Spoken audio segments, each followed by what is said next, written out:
Class 9। आज हम लोग साइंस का नया चैप्टर स्टार्ट करेंगे ना।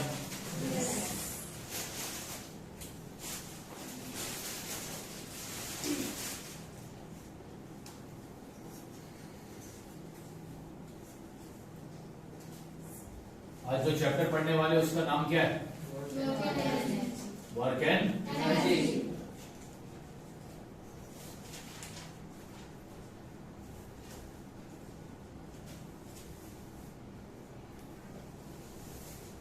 ओके, अब इस चैप्टर में हम कौन कौन से टॉपिक के बारे में पढ़ने वाले वो बता देता हूं। टॉपिक टू बी कवर्ड,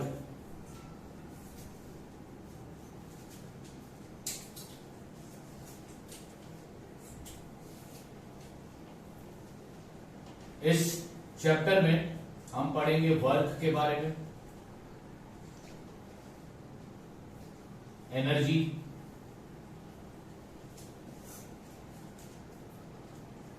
उसके बाद हम पढ़ेंगे मैकेनिकल एनर्जी,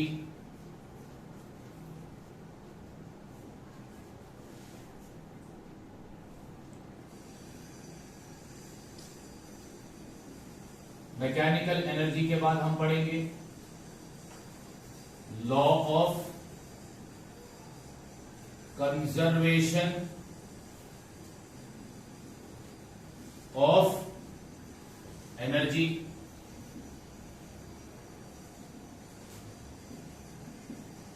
और लास्ट टॉपिक अपन इस चैप्टर में पढ़ेंगे फ्री फॉल।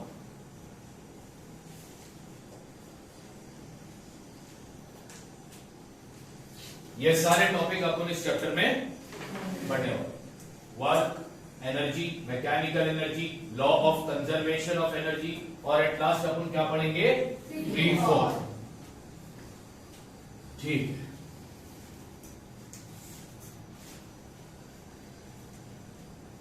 जिस तरह पहला chapter law of motion interesting था, उसमें हम लोगों ने अलग अलग क्वांटिटी पढ़ी।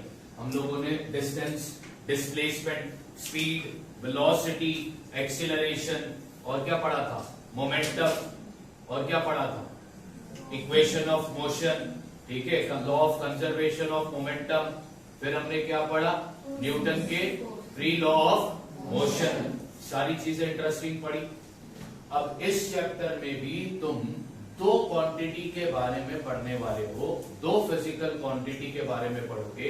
एक फिजिकल क्वांटिटी है वर्क और दूसरी फिजिकल क्वांटिटी है एनर्जी। अब वर्क और एनर्जी ये दोनों भी फिजिकल क्वांटिटी है। कौन सी क्वांटिटी है? फिजिकल। कौन सी क्वांटिटी है? Physical quantity. ठीक, ओके, चल, बहुत इंटरेस्टिंग चैप्टर है। अभी कुछ एग्जाम्पल में बोर्ड पर लिखाता हूं और उसके बाद तुम लोग मुझको जो क्वेश्चन में पूछूंगा उसका आंसर दे।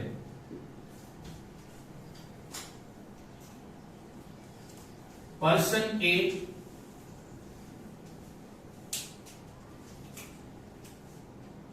पढ़ रहा है, रीडिंग बुक, ठीक है। पर्सन ए क्या कर रहा है? बुक पढ़ रहा है, ठीक।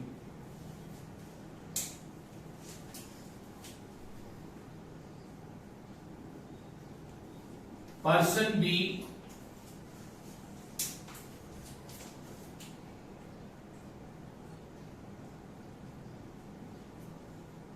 क्या कर रहा है? खड़ा है, स्टैंडिंग, ठीक है, ओके।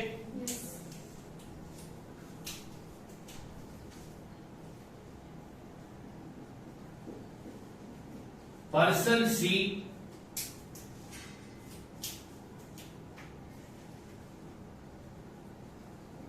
चल रहा है, वॉकिंग, ठीक है।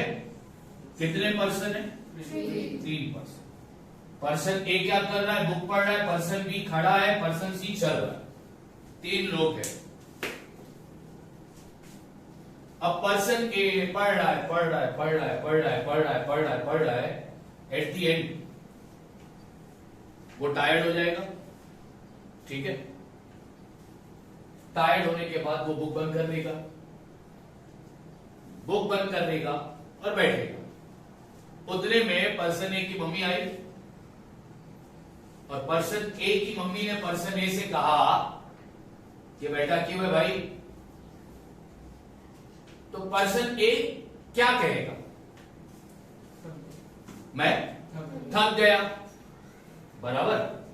तो पर्सन ए की मम्मी इस आंसर पर उससे दूसरा क्वेश्चन करेगी, ऐसा क्या किया जो थक गया? तो फिर पर्सन ए क्या जवाब देगा? मैं पढ़ रहा था इसलिए वो थक गया। थकता कब है इंसान? जब वो काम करता है। तो इसका मतलब पर्सन ए ने क्या किया? पढ़ा ना, आया ना, तो उसने मेंटल वर्क किया ना। तुम क्या बोलोगे? उसने पढ़ा मतलब उसने मेंटली उसका दिमाग काम ही कर रहा था। तो तुम इसको बोलोगे सर इसने काम किया। तुम क्या? मैं भी बोलता हूं हाँ इसने काम किया। पर्सन भी खड़ा है, 5 घंटे से खड़ा है, थक गया, बैठ गया। अच्छा ये खड़ा जो है ये ऐसे ही नहीं खड़ा है, ये टिकट की लाइन में खड़ा है। गांव जाना है, टिकट निकालना था, तो भैया ये टिकट की लाइन में खड़ा है, 5 घंटे से खड़ा है। अब क्या हुआ? थक गया और वो बैठ गया। अचानक में इसका दोस्त आया, उधर से गुजर रहा था, तो दोस्त ने इसको देखा पर्सन बी को, तो दोस्त इसको बोलेगा पर्सन बी को भाई यहाँ पे क्यों बैठा है? तो पर्सन बी क्या बोलेगा? मैं थक गया। तो इसका दोस्त पूछेगा इससे पर्सन बी से कि कैसे थका? तो बोलेगा क्या वो? मैं 5 घंटे लाइन में खड़ा था टिकट के। तो मतलब इसने क्या किया? काम किया। हम लोग बोल रहे इसने भी क्या किया? काम किया। चलो भैया ठीक है। पर्सन सी चल रहा है, उसे कहीं जाना था, ठीक है, कहीं पहुंचना था और वो डिस्टेंस काफी लंबा था, तो वो चल के जा रहा है। और जब वो अपनी डेस्टिनेशन पर पहुंच गया तो वो बैठ गया। उतने में इसकी दादी आई और पूछी कि बैठा क्यों है? ये क्या बोलेगा? मैं थक गया। फिर इसकी दादी इससे पूछेगी ऐसा क्या किया? ये क्या बोलेगा? मैं चल कर आया हूं, मैं चल कर आया हूं। इसका मतलब इसने भी क्या किया? काम। बराबर। हम कॉमनली मेंटल या फिजिकल दोनों को हम क्या बोलते हैं? चाहे हम मेंटली कुछ कर रहे हो या फिजिकली कुछ कर रहे हो, हम दोनों को क्या बोलते हैं? वर्क बोलते हैं। क्या बोलते हैं? तुम खेल रहे हो, 2 घंटा 3 घंटा तुमने खेला, खेलकर घर पे गए और बेड पर जाकर लेट गए। लेटे क्यों भाई तुम? क्योंकि तुमने क्या किया? काम किया। तुमने फिजिकल एक्सरसाइज काम किया ना, और तुम थक गए इसलिए तुम लेट गए। तो जनरली कॉमन बात में अगर करूं तो हम कुछ भी करते हैं, चाहे मेंटली या फिजिकली, हम उसको क्या बोलते हैं? हमने क्या किया? काम किया। लेकिन फिजिक्स ने यानी कि साइंस ने काम को अलग वो डिफाइन किया। फिजिक्स है ना, इसको काम नहीं बोलता, इसको काम नहीं बोलता, फिजिक्स इसको काम बोलता है। According to science, according to physics, person C ने काम किया, work done. According to whom? Science. According to whom? Science.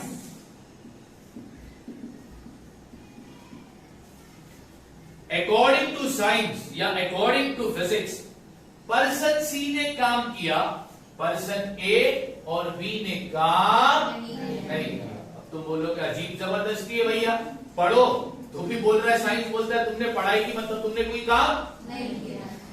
5 घंटा टिकट की लाइन में खड़ा था, साइंस बोलता है तुमने काम नहीं किया। ये फालतू आदमी भटक रहा था, अपने दादी के घर चलते पहुंच गया। साइंस बोलता है इसने कहा। अजीब नाइंसाफी है क्या नहीं है? पकड़ो साइंस का गला, पकड़ो ना साइंस का गला। हाँ? देखो किधर मिलता है ये। बोले क्या है भाई, हम पढ़े तो भी तू बोलता है काम, हम टिकट की लाइन में खड़े तब भी तू बोलता है काम। और एक फालतू सा पर्सन सी, हाँ, जिसकी स्कूटी खराब हो गई, दादी के वहां जाना था, 4 किलोमीटर दादी दूर रहती है, तो बेचारा वो चलते गया, तो फिजिक्स साइंस उसको बोलता है तुमने क्या किया, यू हैव डन वर्क, शाबाश तुमने काम किया। अब क्यों ऐसा? फिजिक्स में या साइंस में वर्क डन उसी को कहते हैं जब हम किसी ऑब्जेक्ट पर फोर्स अप्लाई करें और फोर्स की वजह से ऑब्जेक्ट डिस्प्लेस हो, वो भी किस डायरेक्शन में, फोर्स की डायरेक्शन में। तो साइंस या फिर फिजिक्स उसको क्या बोलता है, वर्क डन। मैं फिर से रिपीट कर रहा हूं, फिजिक्स ने वर्क को डिफाइन किया, work is said to be done, force applied on an object due to which object displaces in the direction of the force, science इसको बोलता है work done, then it is said to be work done। क्या बोल रहा है, work done किसको बोल रहा है, जब हम किसी ऑब्जेक्ट पर क्या अप्लाई करेंगे, फोर्स, फोर्स की वजह से ऑब्जेक्ट क्या होगा, डिस्प्लेस। किस डायरेक्शन में ऑब्जेक्ट डिस्प्लेस होगा, फोर्स के। तो फिजिक्स इसको बोलता है work is said to be. अब एक लॉजिकल बात, इधर देखो, ये डस्टर बेंच पर है, राइट, तो मेरे लिए ये डस्टर ऑब्जेक्ट है, राइट, मैंने ऑब्जेक्ट को उठाया, राइट, अब उठाने के लिए मैंने इस पर क्या अप्लाई किया, मतलब मैंने ऑब्जेक्ट पर फोर्स अप्लाई किया। फोर्स अप्लाई करने की वजह से ये ऑब्जेक्ट डिस्प्लेस हुआ, यानी कि ऑब्जेक्ट ने अपना पोजीशन बदला। ठीक है, अब मैंने फोर्स कौन से डायरेक्शन में लगाया, अपवर्ड। ऑब्जेक्ट डिस्प्लेस भी हुआ कौन से डायरेक्शन में, अपवर्ड। तो फिजिक्स इसको क्या बोलेगा, work is said to be. बात समझ आ रही है? और अब हम आम जनता, साइंस को छोड़ दो, साइंस को बाजू में रखो, हाँ, और लॉजिकली बात करो, ये वर्क डन हुआ क्या, बस डस्टर को उठाया साइड पे रखा, वर्क डन हुआ क्या। अब उन्होंने बोले क्या फालतू है सर, तुमने कोई काम किया, फिर बोले तुमने सर कोई काम नहीं किया। लेकिन फिजिक्स ने मेरे को बोला कि brother you have done work. Why? Object पर फोर्स अप्लाई किया, ऑब्जेक्ट ने अपना पोजीशन चेंज किया फोर्स अप्लाई करने की वजह से, और इसका डायरेक्शन यानी इसका डिस्प्लेस होने का डायरेक्शन और फोर्स का डायरेक्शन, दोनों का डायरेक्शन कैसा था, सेम। तो फिजिक्स क्या बोलता है, I have done, I have done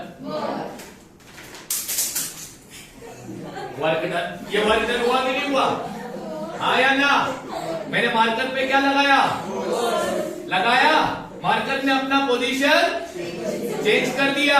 अब बोलो इसको फिजिक्स क्या बोलेगा, work is said to be, जबकि लॉजिकली हमने कोई काम किया क्या।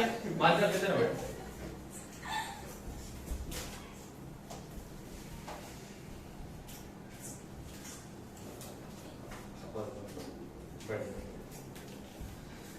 देखो फिजिक्स भी कैसी अजीब चीज है ना, साइंस क्या क्या डेफिनेशन निकालता है। ये बंदा बेचारा पढ़ रहा था तो इसका फिजिक्स ने पोपट कर दिया, फिर तूने कोई काम, तू कामचोर है। ये 5 घंटा टिकट की लाइन में खड़ा है, तो फिजिक्स इसको भी बोलता है तू भी काम, तूने भी काम नहीं किया। ये फालतू आदमी को बोलता है काम किया। क्यों काम किया, अब समझ में आया ना। इसको वर्क डन क्यों बोला, जब हम चलते हैं तो मतलब हम अपने आप पर क्या अप्लाई कर रहे हैं, तो हम फोर्स अप्लाई करने की वजह से हम डिस्प्लेस भी हो रहे, पोजीशन बदल रहा है, जिस डायरेक्शन में हम फोर्स अप्लाई कर रहे हैं उस डायरेक्शन में डिस्प्लेसमेंट भी हो रहा है। इसलिए चलने को क्या बोला, वर्क डन। पढ़ने को वर्क डन नहीं बोला, खड़े रहने को वर्क डन। अच्छा, अब ये ऑब्जेक्ट है डस्टर, मैं इसको पकड़ के ऐसा खड़ा हूं, मैं इसको पकड़ के ऐसा खड़ा हूं, फिजिक्स इसको बोलेगा वर्क डन? नहीं बोलेगा। क्यों? डिस्प्लेसमेंट नहीं है, डिस्प्लेसमेंट नहीं है।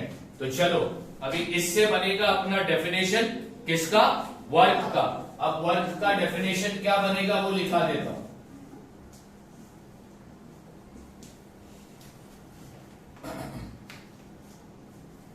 Work is said to be done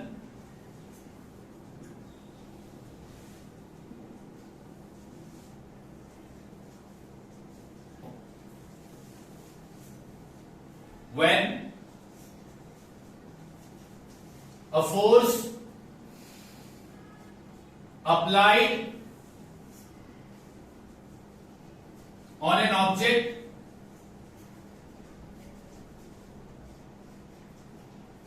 causes displacement of the object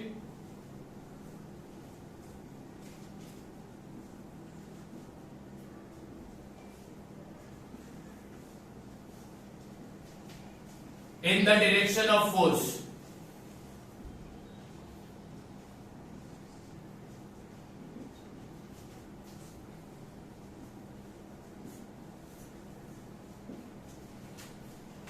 अगर फोर्स का अगर वर्क का डेफिनेशन लिखने आया तो ये डेफिनेशन हमको लिखना है।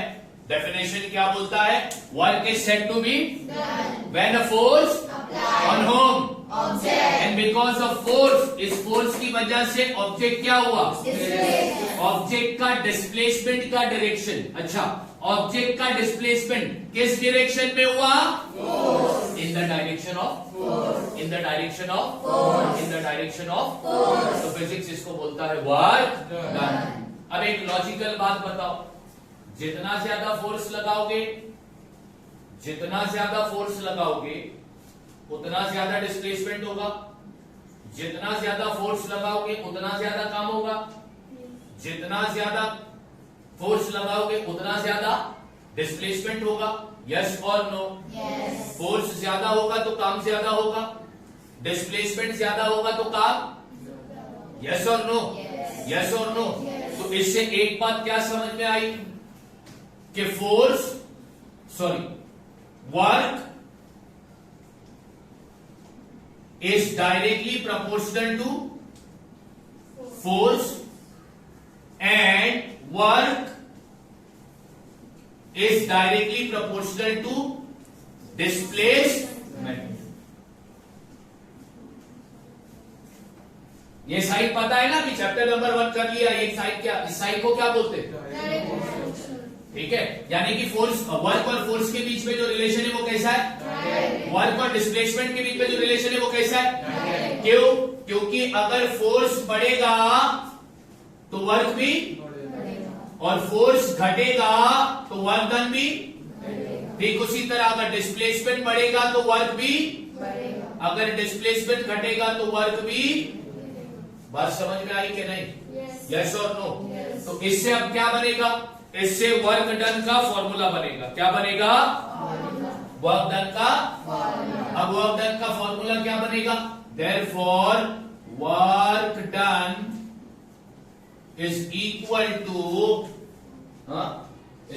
What, force multiply by displacement. ये बन गया वर्क डन का फॉर्मूला, ये बन गया वर्क डन का, ये बन गया वर्क डन का। वर्क डन का फॉर्मूला क्या बना, अब सुनो ध्यान से, work done is the product of the magnitude of the force and the magnitude of the displacement in the direction of the force. ये दूसरा डेफिनेशन बन गया भाई, ठीक है। और जो डेफिनेशन अभी मैंने बोला वही डेफिनेशन तुम्हारे टेक्स्ट बुक में दिया है। तुम्हारे टेक्स्ट बुक में ये वाला डेफिनेशन नहीं दिया है, तुम्हारे टेक्स्ट बुक में जो डेफिनेशन दिया है वो इस पे दिया है। तुमको क्वेश्चन आएगा डिफाइन वर्क डन या व्हाट इज वर्क डन, तो तुम क्या बोलोगे? वर्क डन जो है वो प्रोडक्ट है, किसका product? Magnitude of, magnitude of, और ये जो डिस्प्लेसमेंट होगा that too in the direction of the, इनके प्रोडक्ट को हम क्या बोलते हैं? क्या बोलते हैं? क्या बोलते हैं? क्या बोलते हैं? अच्छा, अब ये फॉर्मूला समझ में आ गया? पक्का? यस और नो? अच्छा, अब वर्क डन को हम डिनोट करेंगे, डिनोटेड बाय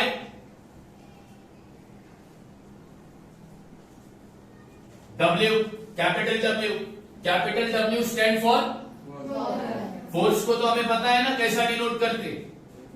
F डिस्प्लेसमेंट को किससे डिनोट किया जाएगा? मैंने फर्स्ट चैप्टर में बताया है, denoted by S, denoted by S। Work done is denoted by which letter? Force is denoted by which letter? Displacement is denoted by which letter? तो symbolically अब उसका फॉर्मूला क्या होगा? W is equal to F into, यानी work done is equal to force multiply bye.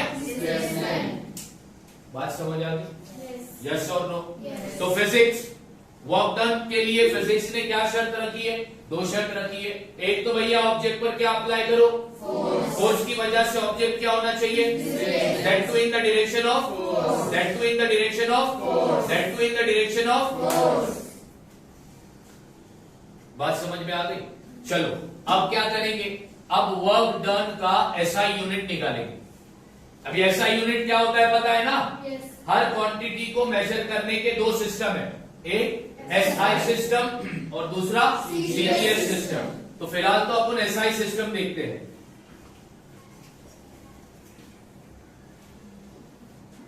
SI unit of work, SI unit of, अब ध्यान दो यहां पर SI unit of force, force का एसआई यूनिट क्या है? न्यूटन। आया ना? Denoted by capital. SI unit of displacement, displacement का एसआई यूनिट किसको याद है? Metre, denoted by small M. आया ना? अब हम बना रहे हैं वर्क डन का एसआई यूनिट। ध्यान से देखो एसआई यूनिट वर्क डन का कैसे बनेगा। वर्क डन का फॉर्मूला क्या है? W is equal to F stand for force का एसआई यूनिट क्या है? तो पहला यहां पे लिखता हूं F into S, therefore W is equal to F force है, फोर्स का एसआई यूनिट क्या है? Newton, multiply by S stand for displacement, displacement का एसआई यूनिट क्या है? मीटर। देयरफॉर वर्क डन का एसआई यूनिट क्या बना? Newton metre. आया ना? वर्क डन का एसआई यूनिट क्या बना? वर्क डन का एसआई यूनिट क्या बना? वर्क डन का एसआई यूनिट क्या बना? और फिजिक्स में newton into metre is called joule. Newton into metre को क्या बोलते? अच्छा भैया इधर जूली की पढ़ना इसको। हाँ, बहुत सारे कलाकार है, देखेंगे याद आ गई जूली की तो पढ़ लेंगे जूली। हाँ, तो न्यूटन इंटू मीटर क्या होगा भाई? हाँ, newton into metre is called, newton into metre is called, newton into metre is called. तो अब बताओ, therefore SI unit of work done is joule. SI unit of work done is, SI unit of work done is joule. Stand for, अच्छा इसको denote करेंगे capital J से। कैसा denote करेंगे? Joule को डिनोट किया जाता है कैपिटल जूल को डिनोट किया जाता है कैपिटल। तो देखो हमने एसआई यूनिट ऑफ वर्क भी बना दिया। हमको वर्क का मतलब समझ में आया? ऑब्जेक्ट पर क्या अप्लाई होना चाहिए? फोर्स की वजह से ऑब्जेक्ट क्या होना चाहिए? That too in the direction of force. तो उसको हम क्या बोलते हैं? क्या बोलते हैं? क्या बोलते हैं? वर्क डन का फॉर्मूला क्या है? वर्क डन का फॉर्मूला क्या है? वर्क डन का फॉर्मूला क्या है?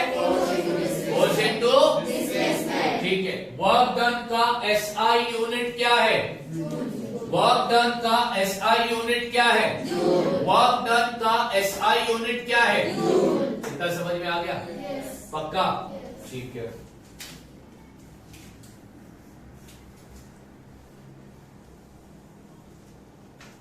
अब एग्जाम में क्वेश्चन आया, what is 1 joule? What is 1 joule? क्या होता है? क्या होता है? दिमाग लगाओ। कब तक मेरे सहारे बैठोगे? सोचो सोचो, 1 जूल कैसे बनेगा? अच्छा, जूल किसका ऐसा यूनिट है? हाँ, जूल किसका ऐसा यूनिट है? वर्क डन का है ना? इतना तो पता है ना? वर्क डन का फॉर्मूला क्या है? Force into force into force into, ये किसका फॉर्मूला है? ठीक है। तो 1 जूल कैसे बनेगा? What is 1 joule? नहीं, गलत गलत। थोड़ा सा दिमाग लगाओ भाई, थोड़ा सा लगाओ, बुद्धि है हमारे पास। डिपेंडेंट मत, इंडिपेंडेंट बनो, इंडिपेंडेंट, डिपेंडेंट मत बनो भाई। तुम्हें हिंट भी दे दिया है, और क्या दूं? वर्क डन का फॉर्मूला क्या है? जूल किसका ऐसा यूनिट है? तो तुम्हें 1 जूल बनाना है। कितना जूल बनाना है? कितना जूल बनाना है? 1 जूल। आया ना? आया ना? तो 1 जूल बनाने के लिए फोर्स कितना न्यूटन लगेगा? 1 न्यूटन। डिस्प्लेसमेंट कितना मीटर होना चाहिए? 1 मीटर। 1 इंटू 1, 1 इंटू 1 क्या होगा? 1 इंटू 1 क्या होगा? तो आ गया 1 जूल। समझ रहे हो क्या किया तुमने? समझ रहे हो? आया ना? सो रहे हो, जग रहे हो? 1 जूल किसको बोलेंगे? 1 जूल कैसे बनेगा? अच्छा, जूल किसका ऐसा यूनिट है? ठीक है। तो कितना वर्क डन करना है अपने को? कितना वर्क डन करना है? अब 1 जूल वर्क डन के लिए फोर्स कितना लगेगा? 1 न्यूटन। डिस्प्लेसमेंट कितना होना चाहिए? तो 1 newton into 1 metre. 1 newton into 1 क्या कहलाएगा? क्या कहलाएगा? क्या कहलाएगा? देखो, ये फिजिक्स है। इसको पढ़ने के लिए इसको ऐसा मत समझो कि ये लोरी है, बस हिस्ट्री है या ज्योग्राफी है, ये सुनना है, कहानी है। ठीक है? नहीं भाई, इसमें तुम्हें एक साथ 2 काम करने हैं। एक तो समझना भी और साथ साथ में अपना दिमाग चलाते भी रहना कि ये ऐसा हो गया, मतलब इसके बाद ऐसा होगा, फिर उसके बाद वैसा होगा। You need to think like that, तभी तो बनोगे ना। अभी तो 9th में हो ना, फिर 10th में जाओगे। बड़े बड़े एग्जाम नहीं देने की क्या? सपने बड़े नहीं है, छोटे। अगर छोटे सपने रखोगे तो छोटे बनोगे, बड़े सपने रखोगे तो बड़ा सोचो भाई। बड़ा सोचो इसका मतलब ये नहीं कि बड़ी चोरी करना है, और उसके लिए भी दिमाग लगता है, उसके लिए भी दिमाग लगता है। ठीक है? अगर चोर बनने का सोचे हो तो उसके लिए भी क्या लगता है? दिमाग। अब तुम बोलोगे सर दिमाग तो है, अरे भाई दिमाग लगता है का मतलब तुम्हें अपना दिमाग इस्तेमाल करना पड़ेगा। जंग आ गया है ना, उसे उठाओ, जाग जा बोलना, जाग जा बेटा, जाग जा, जाग जा, जाग जा। समझ में आ रही है बात? तो अब 1 जूल कैसे बना, समझ में आ रहा है? यस और नो? सिंपल है ना? हाँ, जब 1 न्यूटन का फोर्स लगेगा ऑब्जेक्ट पर, और 1 न्यूटन की फोर्स की वजह से ऑब्जेक्ट डिस्प्लेस भी होगा कितना मीटर? तो वर्क डन कितना होगा? कितना होगा? कैसे? 1 newton into 1 metre is equal to 1 joule. इसका मैं आंसर लिखा देता हूं। If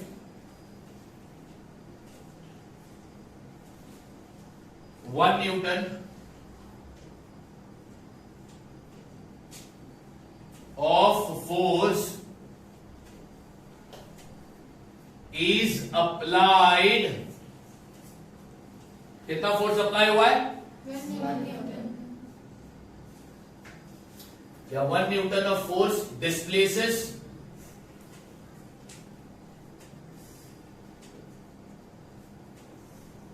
through 1 metre,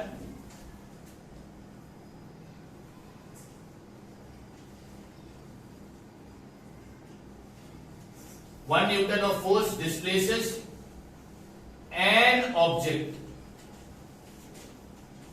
through 1 meter, then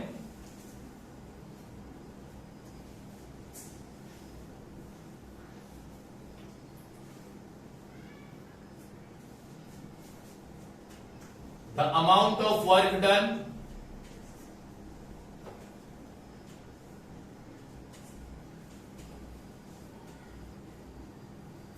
is called 1 joule. ठीक है, ओके। और इन शॉर्ट ऐसा लिखने का, therefore 1 joule is equal to 1 newton into 1 what? Metre.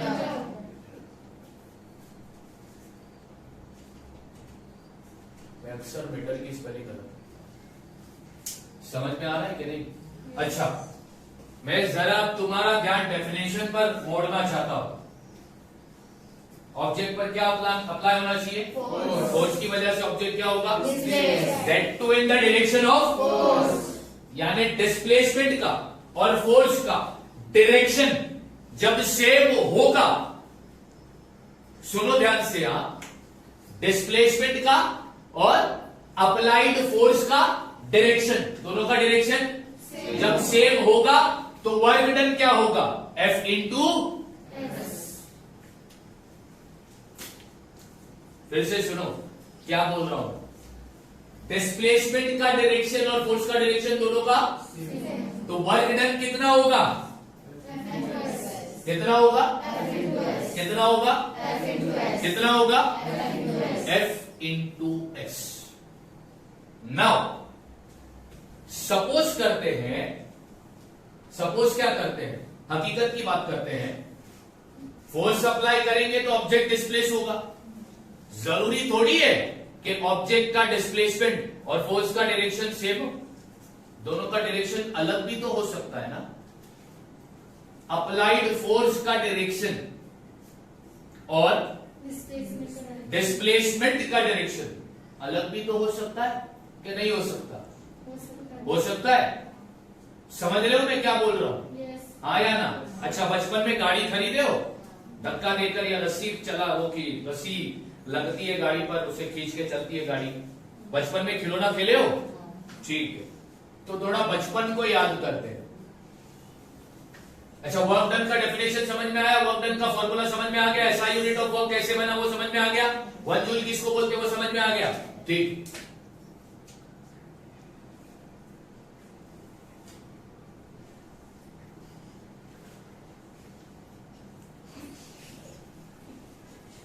अब क्या है ना,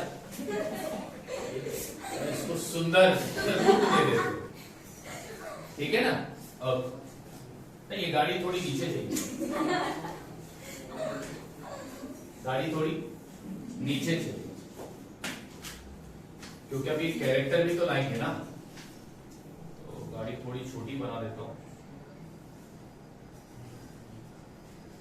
और ये कौन सी गाड़ी है ये मेरे को भी नहीं मालूम, कौन सी ब्रांड है, कौन सी कंपनी की, वो भी मालूम। ओके, ये क्या है? A toy car, a toy car. Okay,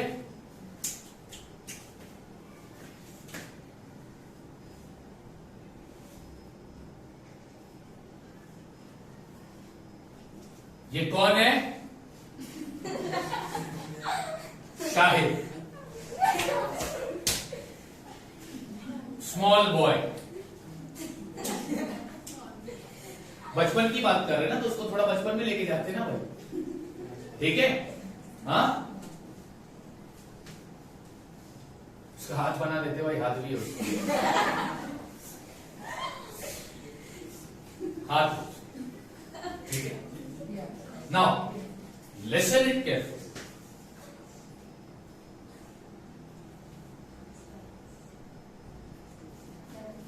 ये क्या है? रस्सी, जिसको अंग्रेजी में अपन क्या बोलेंगे? स्ट्रिंग। अरे रोप नहीं भाई, स्ट्रिंग बोलते हैं, ठीक है, ओके। अब ध्यान से सुनो, शाहिद ये कार को क्या कर रहा है? पुल कर रहा है, हाँ या ना? शाहिद ये कार को पुल कर रहा है, स्ट्रिंग के जरिए पुल कर रहा है ना, यस और नो? तो ये रहा, ये होगा फोर्स का डायरेक्शन, ऐसा फोर्स लगा रहा है ना शाहिद, यस और नो? शाहिद जो पुल कर रहा है वो ऐसा पुल कर रहा है ना, हाँ या ना? गाड़ी कैसी चलेगी? गाड़ी ऐसी चलेगी नहीं ना, गाड़ी कैसी चलेगी? गाड़ी इस तरह मूव कर रही है, हाँ या ना? गाड़ी अभी जो डिस्प्लेसमेंट हो रहा है, ये डिस्प्लेसमेंट क्या है? ये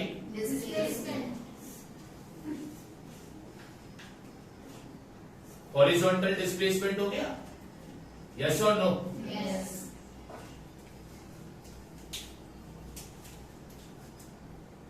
अब तुम्हें निकालना है वर्क डन। मैं बोल रहा हूं तुम क्या निकालो? तुमने लगा दिया, वर्क डन निकालना है, चलो। Work done is equal to force multiply by, अरे भैया ये फॉर्मूला कब इस्तेमाल करोगे? व्हेन द अप्लाइड फोर्स का डायरेक्शन और डिस्प्लेसमेंट का डायरेक्शन, दोनों का डायरेक्शन कैसा? सेम हो, तब ये फॉर्मूला काम आएगा वर्क डन का, हाँ या ना? बट यहां पर अप्लाइड फोर्स का डायरेक्शन और डिस्प्लेसमेंट का डायरेक्शन, दोनों का डायरेक्शन सेम है नहीं ना? तो अब इस केस में वर्क डन कैसे निकालने का? अब इस केस में वर्क डन कैसे निकालने का? तो इसके लिए थोड़ा सा हमें दिमाग लगाना पड़ेगा, कुछ चीजें थोड़ी सी नहीं होगी तुम्हारे सामने, ठीक है, जो तुम पढ़ोगे लेकिन ईयर के एंड में, ठीक है। कुछ कंसेप्ट अभी मैं ज्योमेट्री का लेने वाला हूं वर्क डन निकालने के लिए, बट वो सारे कंसेप्ट को निकालना छोड़ दो। अब मेरी एक बात ध्यान दो, ये रही फोर्स की लाइन, ये रही डिस्प्लेसमेंट की लाइन, दोनों लाइन ने मिलकर एंगल बनाया कि नहीं बनाया? एंगल बन रहा है, यस और नो? यस और नो? इस एंगल को हम सपोज करते हैं थीटा। एंगल का मेजर मैंने क्या लिया है? क्या लिया है? शर्माओ मत, ये चीजें पढ़ने वाले हो। ये साइन किसका है? थीटा। किसका साइन है ये? किसका साइन है ये? अच्छा, अब हमको क्या निकालना है? Work done. वर्क डन के लिए हमारे पास ये फॉर्मूला कहा नहीं आ रहा है। क्यों नहीं आ रहा है? क्योंकि यहां पर अप्लाइड फोर्स, मैं बार बार क्या बोल रहा हूं? अप्लाइड फोर्स और डिस्प्लेसमेंट दोनों का डायरेक्शन सेम, इस वजह से ये वाला फॉर्मूला काम नहीं आ रहा है। तो अब अपने को वर्क डन निकालना है, तो अब वर्क डन कैसे निकलेगा? तो उसको निकालने के लिए मेरे को ये सब मिटाना पड़ेगा, मैं मिटा देता हूं।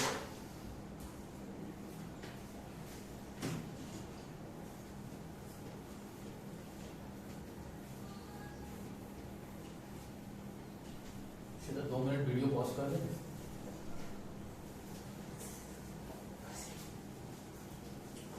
Work done is equal to force multiply by displacement. ये फॉर्मूला कब आएगा? Displacement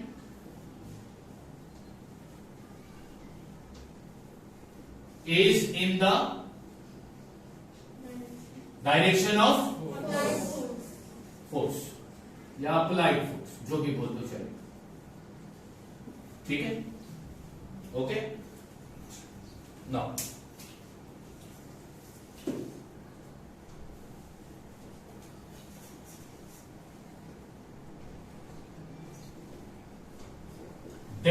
cases of work done. अब वर्क डन के अलग अलग केसेस में तुमको पढ़ाने जा रहा हूं, तो जरा ध्यान से सुनना। हम लोग इस पर थे, हमें चाहिए वर्क डन का फॉर्मूला। क्या चाहिए हमें? वर्क डन का फॉर्मूला, क्योंकि वर्क डन का ये वाला फॉर्मूला यहां पर काम नहीं आने वाला। क्यों काम नहीं आने वाला? क्योंकि फोर्स का डायरेक्शन और डिस्प्लेसमेंट का डायरेक्शन दोनों डायरेक्शन सेम नहीं है। तो अब क्या करना होगा?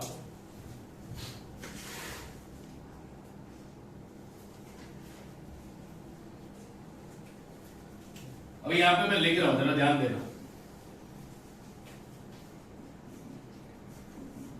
In order to calculate work done को निकालने के लिए हमें क्या करना होगा? We need to convert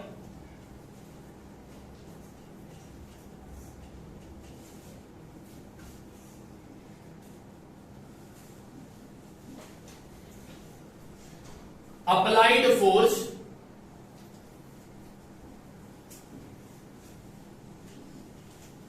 into the force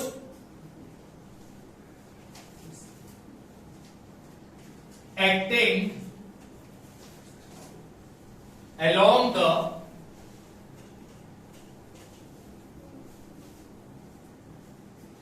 direction of displacement। ये स्टेटमेंट तुमको समझेगा नहीं, बोलोगे सर ये तुमने क्या बकलोली लिख दी है। अब तक का तो सही था क्या? क्या? अच्छा, तो तुमको पता है ना अप्लाइड के आगे क्या आने वाला है, तो मैंने खा लिया तो तुम लिख दो, उतना तो दिमाग लगा लोगे ना। बस हम इधर ही तो है इसके पीछे, क्योंकि हम कमियां निकालते रहते हैं। अभी हमारे पास दिमाग है, अप्लाइड के आगे क्या आने वाला है? अच्छा चलो, ये स्टेटमेंट का बहुत गिर रहा है भैया, आज मारकर वर्क डन घड़ी घड़ी मेरा एग्जांपल दिया। ये वर्क डन का एग्जांपल है, बार बार गिर रहा है। क्या हुआ भाई, प्रेम नहीं है? हाँ चलो इधर देख। अब इस केस का हमको निकालना है वर्क डन। इस केस में अप्लाइड फोर्स और डिस्प्लेसमेंट दोनों का डायरेक्शन अलग है, बोलते हैं ना भाई, सेम नहीं है। कितना बड़ा स्टेटमेंट लेके आते, अलग है ना, ठीक है। तो इस केस का अपने को क्या निकालना पड़ेगा? Work done. अब वर्क डन को निकालने के लिए इस अप्लाइड फोर्स को हम कन्वर्ट करेंगे। देखो, in order to calculate the work done we need to convert the applied force into what? The force acting along the direction of the most important line। अगर ये समझ में आ गया तो सब समझ में आ गया, समझो। इस अप्लाइड फोर्स को हमें कन्वर्ट करना पड़ेगा। किस चीज में कन्वर्ट करोगे? तो ये डिस्प्लेसमेंट का डायरेक्शन है, आया ना? अब इस डायरेक्शन में कितना फोर्स लग रहा है, इस डायरेक्शन में कितना फोर्स लग रहा है, उसमें हम ये अप्लाइड फोर्स को करेंगे कन्वर्ट। या इन शॉर्ट, हमें पता है कि भैया ये बच्चा जो पुल कर रहा है, फोर्स का डायरेक्शन, अप्लाइड फोर्स का डायरेक्शन ये, लेकिन हमें ये नहीं पता कि डिस्प्लेसमेंट के डायरेक्शन में कितना फोर्स है, वो नहीं पता ना अपने को। तो वो सपोज करना पड़ेगा। क्या करना पड़ेगा? उसको मानकर चलेंगे। मगर मानकर चलेंगे तो समझो अपने को वो फोर्स भी मिल जाएगा और सब चीजें मिल जाएगी। आई रिपीट माई सेल्फ, ये स्टेटमेंट का मैं सिंपल कन्वर्जेशन कर रहा हूं, कन्वर्जन कर रहा हूं। ये कौन सा फोर्स है? आंख खुली है, दिख रहा है कि भैया ये कौन सी लाइन है? हॉरिजॉन्टल मत बोलो भाई, लाइन किसकी है? ये डिस्प्लेसमेंट की लाइन। ये फोर्स का डायरेक्शन, ये डिस्प्लेसमेंट के डायरेक्शन वाली लाइन। ये अप्लाइड फोर्स के डायरेक्शन वाली, ये डिस्प्लेसमेंट के डायरेक्शन वाली। अपने को क्या करना पड़ेगा? अपने को ये डिस्प्लेसमेंट के डायरेक्शन पर कितना फोर्स लग रहा है ना, वो अपने को क्या करना पड़ेगा? सपोज करना पड़ेगा। ठीक है, तो अब यहां पर मैं लिखता हूं, श्वेता के नीचे का दिखेगा ना, suppose the applied force BF, मान लेते हैं अप्लाइड फोर्स को मैंने क्या लिया, and force acting along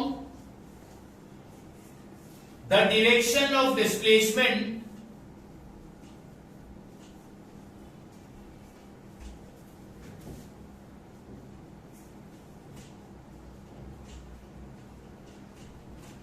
BF1, क्या लिखा मैंने, अप्लाइड फोर्स को मैंने क्या लिया, अप्लाइड फोर्स को मैंने क्या लिया, पक्का, ओके। और इस डिस्प्लेसमेंट के डायरेक्शन पर जो फोर्स लग रहा है या लग रहा होगा, उस फोर्स को मैंने क्या लिया, समझ में आ गई बात, आया ना। अच्छा, अब इसके मुताबिक वर्क डन क्या बनेगा, देयरफॉर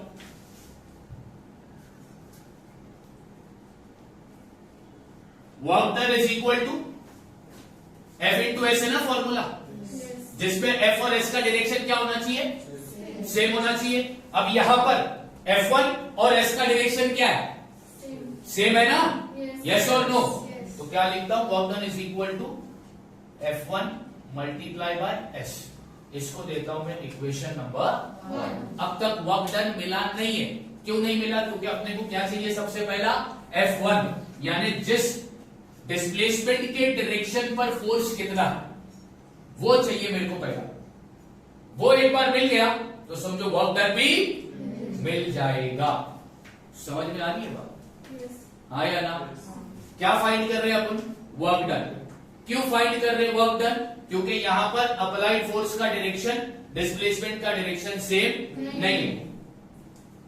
हाँ, अगर डायरेक्शन सेम होता तो हम वर्क डन का वो वाला फॉर्मूला इस्तेमाल करते, हाँ या ना, ठीक है।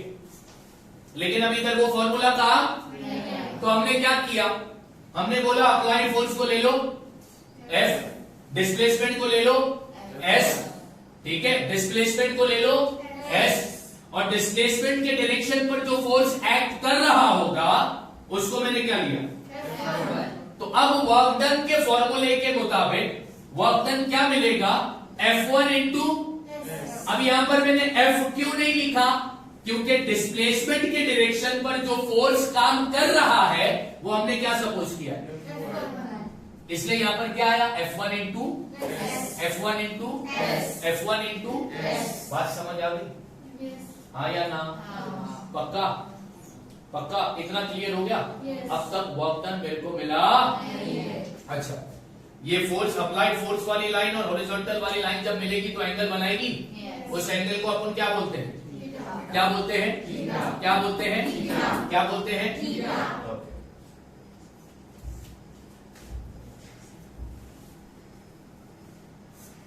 तो ये एंगल का मेजर मैंने क्या लिया है, थीटा, ओके।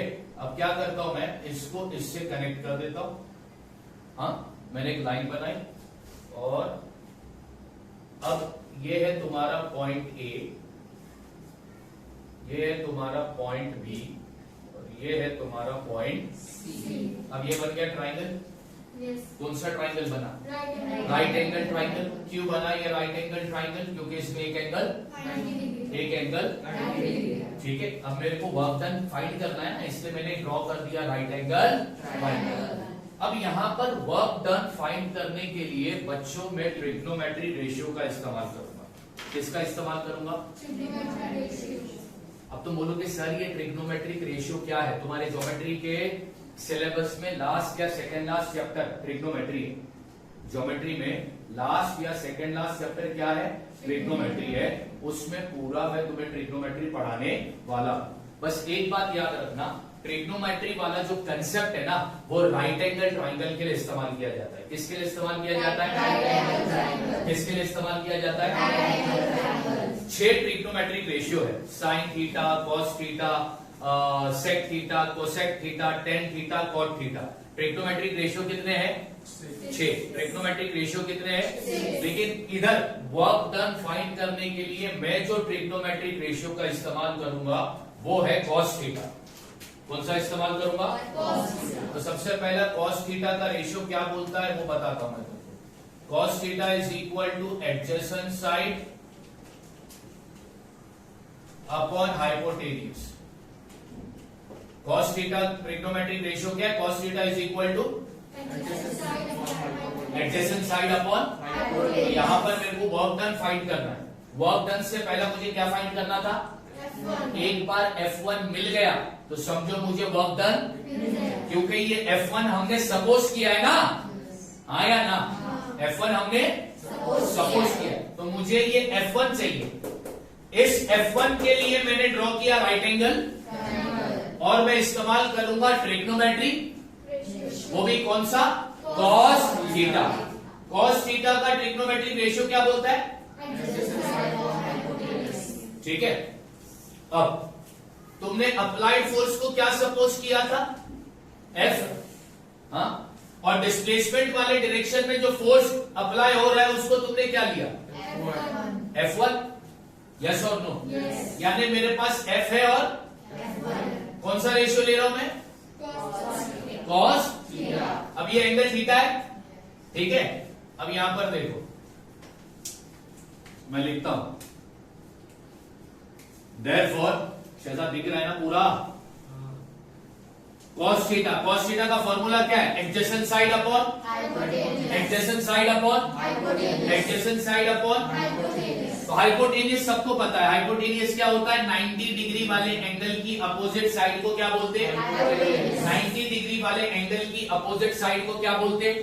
तो 90 डिग्री वाला एंगल भी है, उसकी अपोजिट साइड क्या है? तो वो हो गया क्या? हाइपोटेनियस। तो हाइपोटेनियस की जगह पर मैंने AC लिख दिया। डन। अब एडजेसेंट साइड, कौन सी साइड? ये BC जो है ना, BC।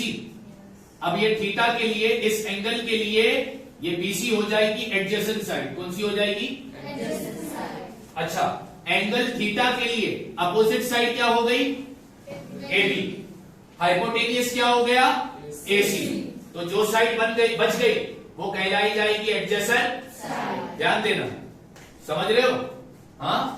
अब इस थीटा के लिए एडजेसेंट साइड क्या है? अगर ये याद नहीं है तो थीटा के लिए अपोजिट साइड कौन सी हो गई?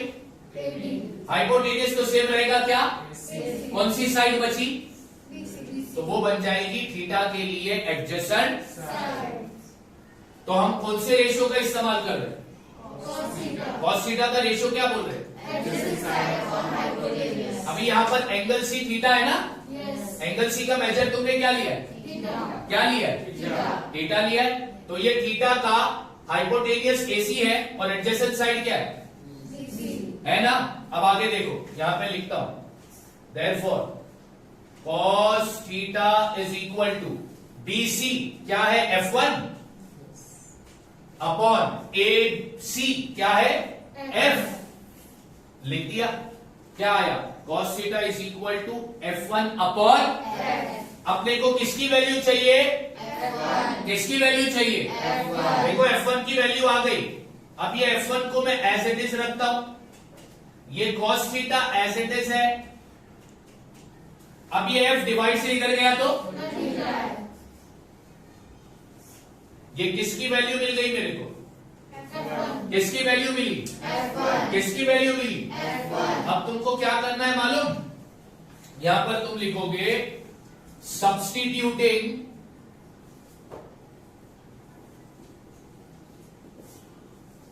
वैल्यू ऑफ F1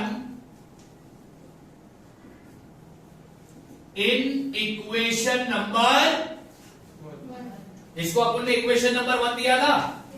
अब इक्वेशन नंबर 1 में हम F1 की वैल्यू को क्या करेंगे? तो इक्वेशन नंबर 1 क्या बोल रहा था बच्चों? इक्वेशन नंबर 1 बोल रहा था work done is equal to F1। F1 की जगह पर अब मैं क्या लिखूंगा? cos theta into F into S। तो फॉर्मूले को बना दो, तो work done is equal to F into S into cos theta.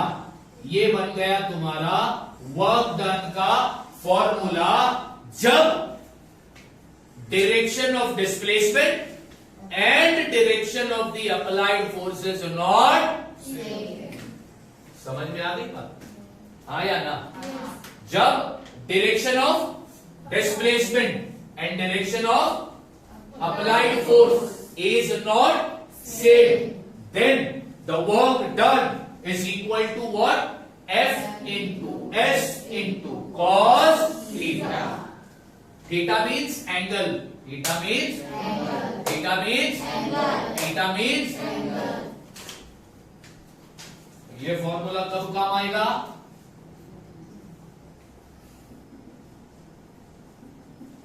Direction of displacement and direction of applied force is not same, तो वर्क डन का फॉर्मूला आएगा F into S into cos theta. अगर displacement और force का direction same है तो work done का formula क्या आएगा? F into F into F into work done क्या होता है? वर्क डन क्या होता है? फिजिक्स में वर्क डन किसको बोलते हैं? A force must be applied on an object, and due to force an object should be in the direction of force. Physics इसको क्या बोलता है? SI unit of work done is SI unit of work done is 1 joule is equal to dash multiply dash 1 Newton into 1 meter. 1 Newton into 1 meter. Okay. If the displacement direction and the applied force direction is not same, then work done is equal to what? F into S into cos theta. अब ये F into S into cos theta ये कैसे बना, समझ में आया? Yes or no? Yes. ये example अपन ने लिया। इस एग्जाम्पल में ये बच्चा कार को पुल कर रहा था, ठीक है?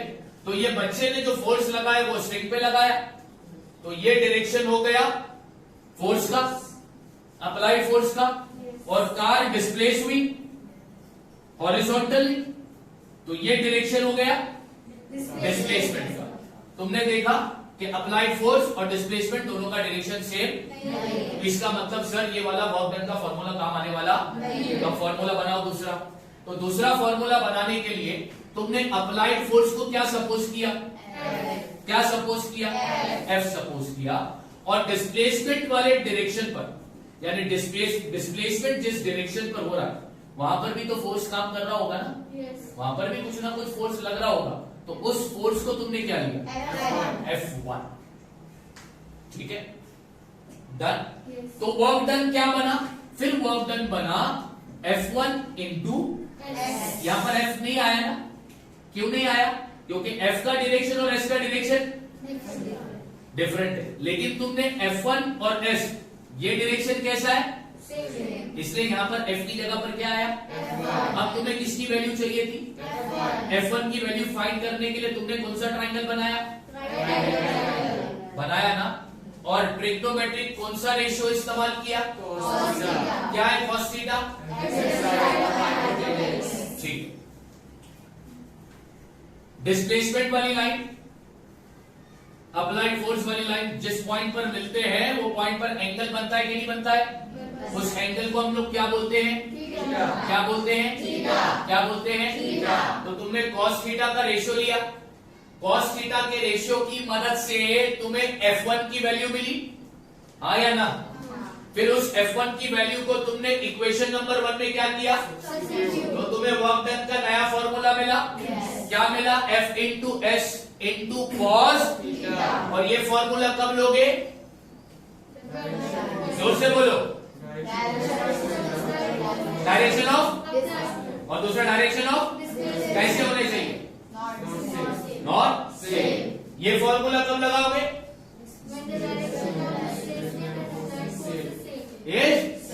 अच्छा, ये ऑब्जेक्ट यहां पर रखा हुआ है, मैं बोल रहा हूं वर्क डन नहीं ना?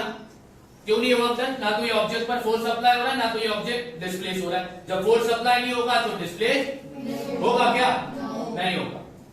अब इसको मैंने इस पर फोर्स लगाया, ठीक है, तो ये ऑब्जेक्ट डिस्प्लेस हुआ। पहले डेस्क पे रखा था, अब एक हाइट पर पहुंच गया। अब तुम क्या बोलोगे? वर्क। अब यहां पर इस केस में फोर्स का डायरेक्शन और डिस्प्लेसमेंट का डायरेक्शन दोनों भी कैसा है? सेम है ना? यस और नो? तो इधर वर्क डन अगर तुमको निकालना होगा तो कौन सा वाला फॉर्मूला लगाओगे? ये वाला या ये वाला? बात समझ में आ गई? आया ना? पक्का? पक्का? तो फिजिक्स में वर्क डन किसको बोलते हैं वो क्लियर है? फिजिक्स में वर्क डन किसको बोलते हैं वो क्लियर है? अब ये लाइन इतना भी दिल पे मत लेना।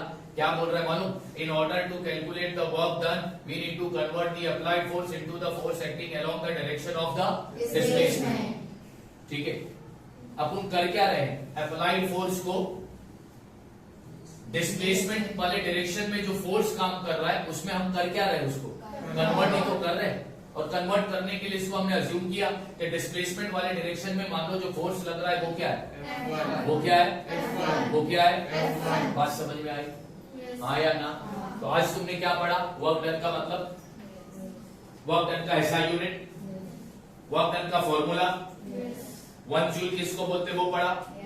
और जब फोर्स का डायरेक्शन और डिस्प्लेसमेंट का डायरेक्शन अलग होगा तो वर्क डन का क्या फॉर्मूला बनेगा वो पढ़ा। ठीक है, अब नेक्स्ट लेक्चर में मैं तुम लोग को क्या पढ़ाऊंगा? 3 अलग अलग केस वर्क डन के।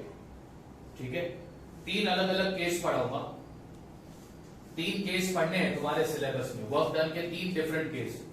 एक केस में फोर्स और डायरेक्शन दोनों का, फोर्स और डिस्प्लेसमेंट दोनों का डायरेक्शन सेम होगा। दूसरा केस पढ़ेंगे फोर्स और डिस्प्लेसमेंट दोनों अपोजिट डायरेक्शन में होंगे। कौन से डायरेक्शन में होंगे? ठीक है, और तीसरा केस पढ़ेंगे